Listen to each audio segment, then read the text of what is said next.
मित्रों नमस्कार। आज़ादी के नायक, चंपारण आंदोलन के सूत्रधार और इस देश में आज़ादी के सबसे पहला लड़ाई के योद्धा आदरणीय पंडित राजकुमार शुक्ल की आज जन्म जयंती है। 150वीं जन्म जयंती है। इस प्रदेश में कई कार्यक्रम हो रहे हैं, प्रदेश में भी हो रहे हैं। राजकुमार शुक्ल फाउंडेशन के द्वारा कई कार्यक्रम मनाए जाते हैं। हर साल जयंती मनाई जाती है, इस बार भी मनाई जा रही है। लेकिन जिस गांधी को लंदन से आने के बाद भारत में उतनी प्रसिद्धि के साथ कोई नहीं जानता था, उस गांधी की प्रसिद्धि इसी बिहार के चंपारण से मिली और लाने वाले पंडित राजकुमार शुक्ल थे। उस समय उनका नाम मोहनदास करमचंद गांधी था। राष्ट्रपिता की उपाधि राजकुमार शुक्ल ने दी, महात्मा की उपाधि राजकुमार शुक्ल ने दी। तब जाकर के महात्मा गांधी एक बड़े नाम हो गए, जिस नाम पे आज सियासत शुरू होती है और सियासत खत्म होती है। चाहे वो किसी भी पार्टी के प्रधानमंत्री हो, राष्ट्रपति हो, चाहे किसी पार्टी के बड़े नेता हो। पार्टियां बनती भी महात्मा गांधी जी के नाम पे और पार्टियां बिगड़ती भी महात्मा गांधी जी के नाम पे। आज जन स्वराज पार्टी को आप देख लीजिए या फिर भाजपा को ही देख लीजिए, माननीय प्रधानमंत्री को देखिए कितना आदर के साथ महात्मा गांधी के नाम लेते हैं। लेकिन उस आदर के योग्य किसने बनाया? पंडित राजकुमार शुक्ल ने। लेकिन पंडित राजकुमार शुक्ल आज भी इतिहास उनके साथ न्याय नहीं किया और वर्तमान भी उनके साथ न्याय नहीं कर रहा है। आज भी गुमनामी के अंधेरे में पड़े हुए हैं। अदद एक भारत रत्न की मांग पिछले कई वर्षों से चली आ रही है, आज तक भारत सरकार पूरी नहीं की। यहाँ की सरकार रिकमेंड करके भेजे मजबूती से बिहार सरकार, तब जाके हो सकता है कि पालन हो और यहाँ के नेता भी लगे। तो पंडित राजकुमार शुक्ल के नाम पर आंदोलन करने के बाद अब तक कुछ नहीं मिला। हाँ, उनके गांव में कुछ एक मूर्ति लग गई, एक स्टेशन बन गया उनके नाम पर, ये सब चीज़ हुआ है। आर्यभट्ट जी के नाम पे दानापुर स्टेशन बना, लेकिन इन लोगों के नाम पे हुआ क्या? इतने बड़े समाज से ये आते हैं, बुद्धिजीवी कौम है।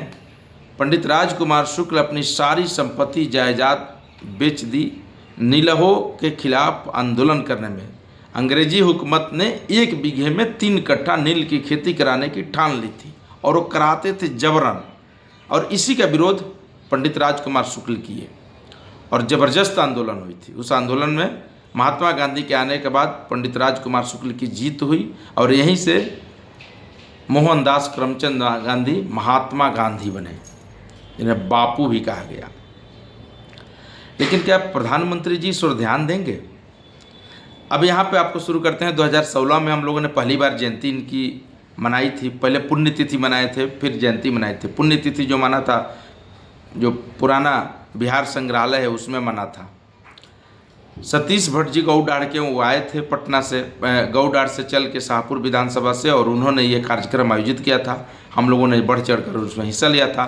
उस समय बिहार के मुख्यमंत्री पूरे देश भर के गांधीवादी लोगों को और स्वतंत्रता सेनानियों को, पोते पोतियों को बुला के यहाँ सम्मानित कर रहे थे, लेकिन राजकुमार शुक्ल के परिवार से किसी को नहीं बुलाए।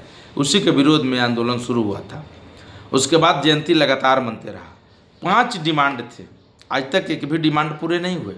पहला डिमांड था पंडित राजकुमार शुक्ल की आदमकद मूर्ति राजधानी के किसी चौक चौराहे पर लगाई जाए, अभी तक नहीं लगा। दूसरा, पंडित राजकुमार शुक्ल की जीवनी पाठ्य पुस्तक में पढ़ाई जाए। तीसरा, पंडित राजकुमार शुक्ल के नाम पर कोई लाइब्रेरी, कोई स्कूल, कोई यूनिवर्सिटी, कोई एयरपोर्ट, कोई बड़े संस्थान हो।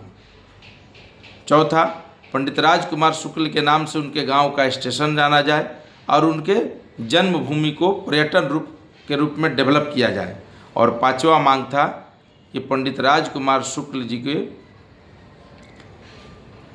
जन्म जयंती पर राजकीय अवकाश घोषित हो, लेकिन आज तक नहीं हुआ। मांग मांगी गई, कुछ लोगों ने प्रयास भी किया, सचिवालय तक फार्म आवेदन भी गया, लेकिन अब तक पूरा नहीं हुआ।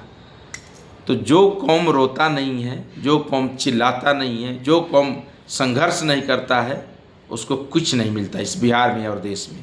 ये सत्य है। चूँकि ये ब्राह्मण समाज से थे, ब्राह्मण थे, और ब्राह्मण होने के नाते इतने बड़े बड़े पुरोधा हैं, चाहे आर्यभट्ट हो, बाणभट्ट हो, कुमारिल भट्ट हो, जिन्होंने पृथ्वीराज चौहान को बताया था कि कैसे आपको बचना है जब अंग्रेजी हुकूमत की सत्ता चल रही थी, तो उस संघर्ष के दौरान ऐसे ऐसे विभूति बीरबल हो, ये सब महापुरुष हैं जो इस समाज से आते हैं। और ऐसे बुद्धिजीवियों को, कौम को इतना निगलेक्ट कर रहे हैं माननीय मुख्यमंत्री जी, ये सही नहीं है। और प्रधानमंत्री जी, हम आपको फिर से आग्रह करते हैं कि इस बार भारत रत्न पंडित शुक्ल को दिया जाए। इसके लिए एक पोस्टकार्ड आंदोलन इस बार हम आज ही के दिन से शुरू कर रहे हैं। एक पत्र शुक्ल के नाम और प्रधानमंत्री ऑफिस तक जाएगा और लाखों हम लोग खत भेजेंगे। और आपसे फिर से आग्रह है कि उनको, राजकुमार शुक्ल को भारत रत्न दिया जाए। और बिहार सरकार से डिमांड है कि इस 5 मांगों को मानते हुए उनका एक ऐसा ऐतिहासिक रूप से चित्रण वर्णन किया जाए जो इतिहास जिनको मिटा दिया, भुला दिया, कम से कम वर्तमान तो याद रखे। और आप सभी कार्यक्रम में नीतीश जी घूमते हैं तो कहते हैं, उनका नाम लेते हैं, लेकिन उनका विकास क्यों नहीं करते? क्योंकि ये छोटा सा कौम है, वोट परसेंटेज कम है, इसलिए आप इसको ध्यान नहीं दे रहे हैं। अगर कहीं हमारा भी वोट परसेंटेज ज़्यादा होता तो आप इस तरह से इग्नोर नहीं करते।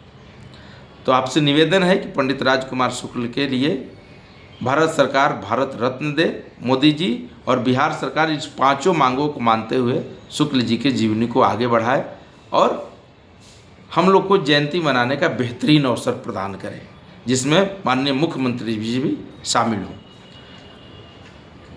तो धन्यवाद। आप सब देखते रहिए, लाइक सब्सक्राइब करते रहिए। पंडित शुक्ल जी के बारे में कहानी थी और आज के युवा पीढ़ी को जरूर जानना चाहिए, खासकर हमारे समाज के जो लोग हैं उनको जरूर जानना चाहिए। इस समाज, ब्राह्मण समाज के जो लोग हैं, क्योंकि ऐसे महान विभूति बिरले नहीं पैदा होते। कितने साल गुजर गए, 150वीं जयंती मन रही है, कोई अब तक पैदा नहीं हुआ। तो आसान नहीं है निकलना। तो आप लोग जरूर इसको देखिए, आगे बढ़ाइए। और मुख्यमंत्री जी, आप ऐसा कुछ करिए कि अगले साल थोड़े भव्य रूप से मनाया जाए इस जयंती समारोह को। और जो कौम अपने इतिहास को नहीं पूछता उसका वर्तमान भी नष्ट हो जाता है। इसलिए हम लोग लगातार इस मांग को, डिमांड को उठा रहे हैं। जितना समाज से हो रहा है उतना समाज कर रहा है, लेकिन आपसे 2 ही निवेदन है, एक भारत रत्न, एक बिहार सरकार डिमांड को पूरा करे। धन्यवाद। नमस्कार। चंद्रभूषण भट्ट का।